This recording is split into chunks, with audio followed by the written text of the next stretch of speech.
Good morning, students. Welcome you all for online classes. Today we will start the interesting topic, that is passwords.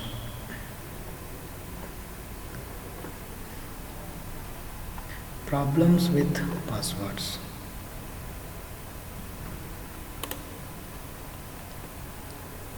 That is length. Since the passwords are designed to be memorized by a human, there is a natural limit to the length that they can be. This means that passwords space is limited in size, thus restricting the amount of work required for an exhaustive search of all the passwords.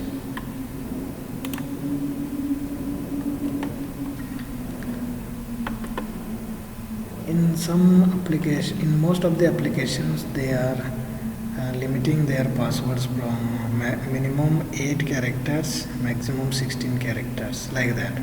Okay, in minimum 8 characters, you have to remember.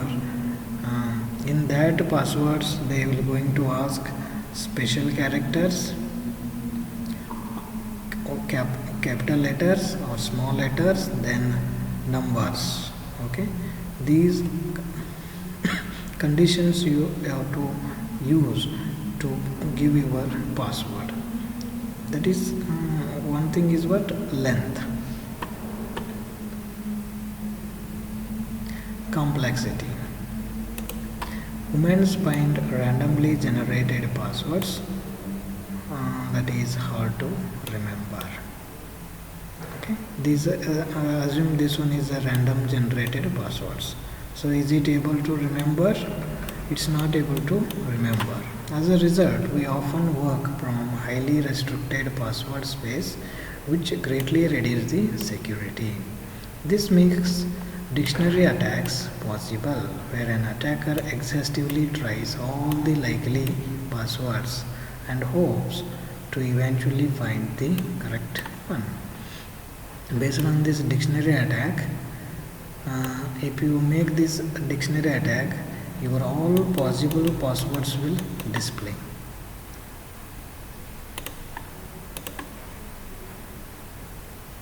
And moving from passwords to passphrases can improve this situation by significantly increasing your password space. To remember this passphrase, you can easily insert your passwords. And repeatability. For the lifetime password, each time that it is used, it exactly the same. If an attacker can obtain the password, then there is a period of time within which password can be used to prudently claim the identity of the original owner. So you always keep on changing your passwords.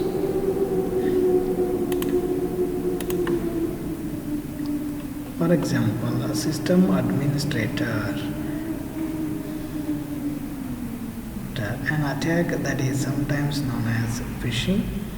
Your admin can be obtained by an attacker observing network traffic, or by an attacker who compromises the password database. If you are providing your username and passwords to system, that all username and passwords are going to stored on your server database, and this server will going to managed by what? Admin. So admin can easily identify your username and passwords, isn't it? If this admin will compromise with the attacker, so there is no security. And cryptographic password protection. A large organization that wishes to authenticate many users onto its internal system using passwords.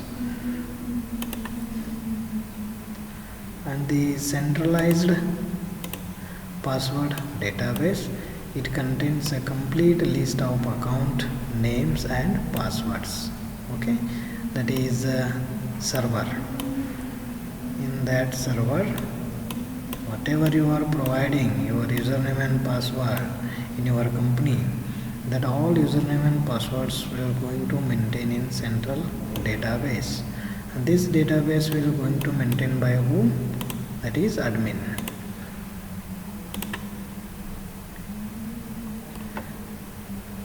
By the administrator. See, you are providing your username and password, these all passwords will go, username will going to store on your central database. That central database is maintained by whom? Admin. So admin have to have access to this list, which may not be desirable. He can easily identify your username and password, right? So he may going to affect your task. And the another one is Unix operating system for password database protection. This database often identified by the in this location, that is /etc password. Every user has an entry that consists of two pieces of information. One is salt, another one is DES. Okay, password image. This is salt is what? 12-bit number randomly generated by system clock. In beginning only I have shown that is a system clock, and based on system clock random number is generated, and it is used to uniquely modify DES, and we denote the result of this unique modification is called what? DES plus.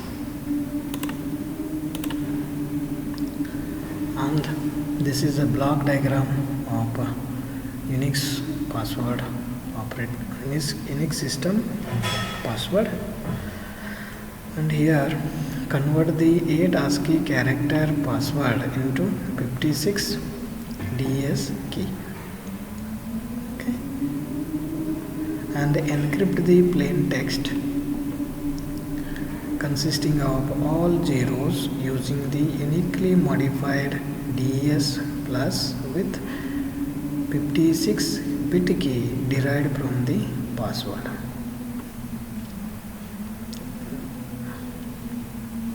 And encrypt the all zeros string in 25 times. Okay, for example, I have shown here my own system password. So and this one is Unix operating system password. Okay, when user enters their password, the system looks up the salt. Here if you enter your password, system will looks up the salt, generates the modified DES plus encryption algorithm and forms the encryption key from the password, and then conducts multiple encryption to produce the password image. And this is what you can see. We are seeing this is our password image. The password image is then checked against the version stored in this file, location of the password image file, that is /etc/password. If they match, then the password is accepted. If you enter 123 and this password will going to match the system generated password. After matching, this system will allow you to log in.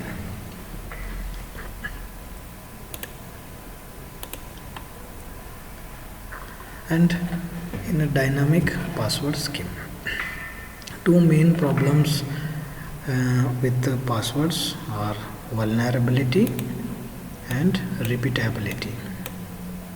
Vulnerability means they are quite easy to steal.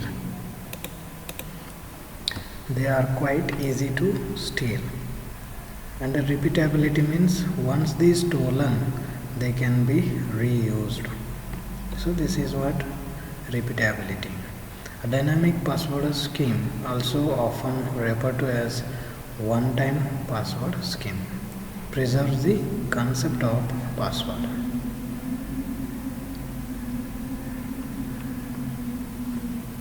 Dynamic password schemes to improve its security by limiting the exposure of the password, thus reducing your vulnerability.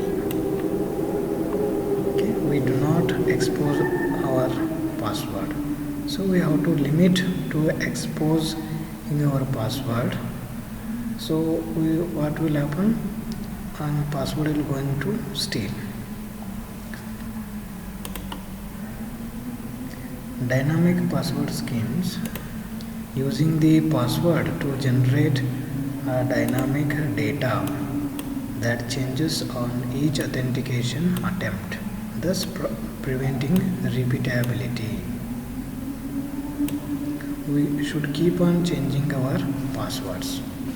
Okay, if we go for the same password until our whole life, though someone they may know your password or he may guess your password and he can easily use to log in to your particular data.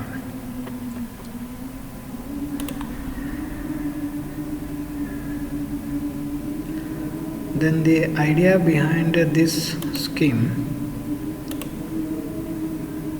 it uses a password function rather than password. Okay, if a human user wants to authenticate to a device such as an authentication server, then the user inputs some data into the function. So for example, hello, it's a data. Okay, we want to pass this data to password function.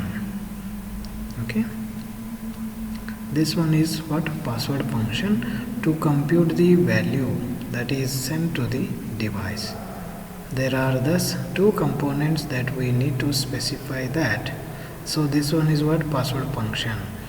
Different languages you can use to compute the dynamic password. The password function, it is a cryptographic algorithm. It is usually implemented on smart token. In the example, we will assume that this is an smart token with an input interface that resembles a small calculator.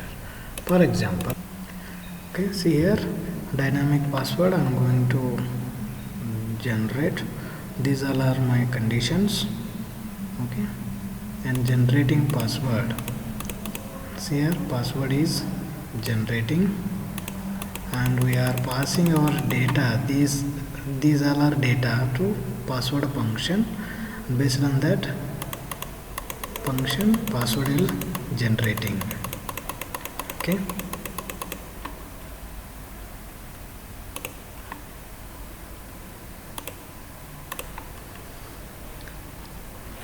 And input, we want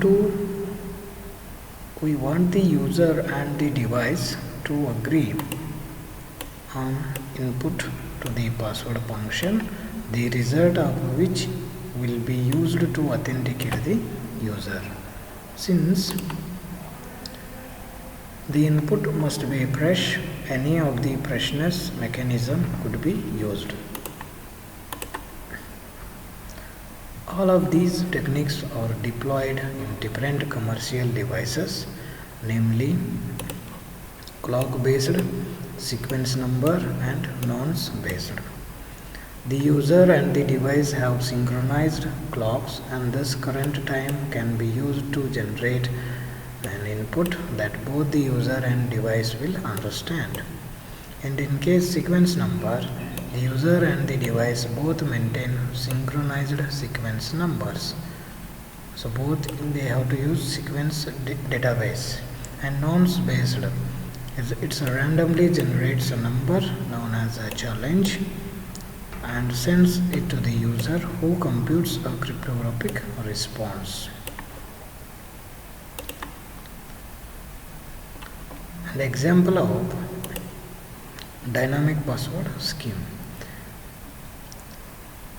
Here, authentication attempt using this dynamic password scheme. The server randomly generates a challenge and sends it to the user. It is possible that the user first sends a message to the server requesting that the server send them a challenge. And the second task, the user authenticates themselves to the token using the PIN. For example, you can see here, after the user login into their web portal, a challenge will displayed, and the user enters their personal PIN to unlock the gold authenticator. And the third point, the user enters the challenge into the authenticator, and this authenticator generates an alphanumeric response, and after responding, the user enters the response into his web portal. Then web portal validates the passcode and grants the access. So this is what dynamic password scheme. Okay, for understanding purpose, I have given this picture. The first, the server randomly generates a challenge, means a key, and sends it to the user. Here, server randomly generates challenge and sends it to the user, and the user authenticates themselves to the token using the PIN. Here, user will going to authenticate with the help of his PIN, and the PIN is correct, then token is activated. Okay, if this PIN is correct, then token will activated.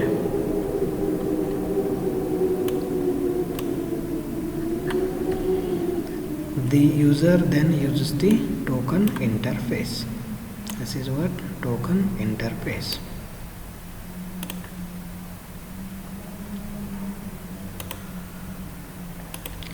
The token uses the password function to compute a response to the challenge.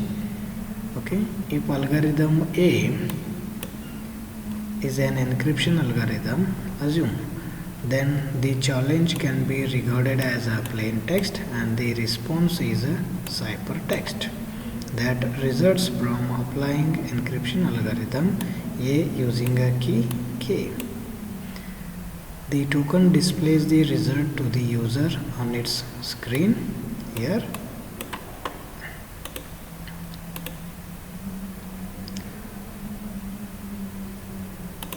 The user sends this response back to the server. The server checks that a challenge is still valid. If it is still valid, the server inputs the challenge into the password function and computes the response based on the same algorithm. Whatever you are using this algorithm, it will going to calculate or validate. The server compares the response that it is computed itself and user response. If both are match, then allow to authenticate the server. And analysis of dynamic password scheme, that is local use of PIN. And here, with regard to security at the user end, the main difference is that the user uses the PIN to authenticate themselves to a small portal device that they have control over. The chances of the pin being reviewed by an attacker while it is being entered are lower than the applications where user has to enter a pin into device not under their control, such as ATM. This is what local use of pin.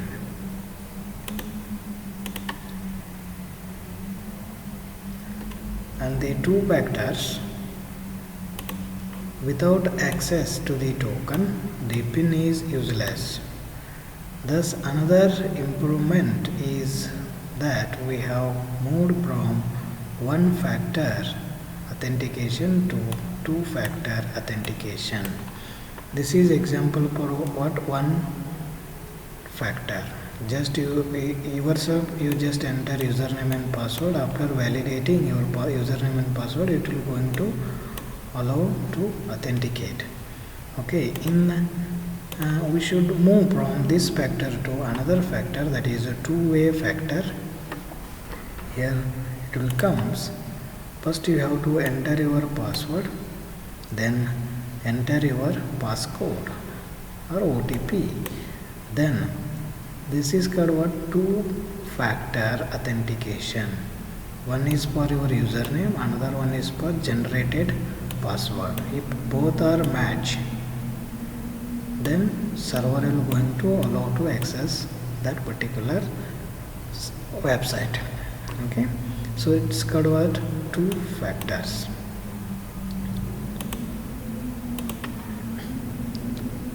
And dynamic response. The biggest security improvement is that every time an authentication attempt is made, different challenge is issued.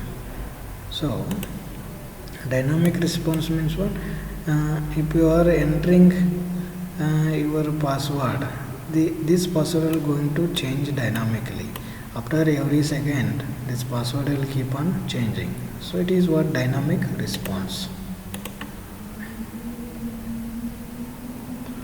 Okay, if you have any doubts regarding these concepts, you please ask me. Okay, thank you.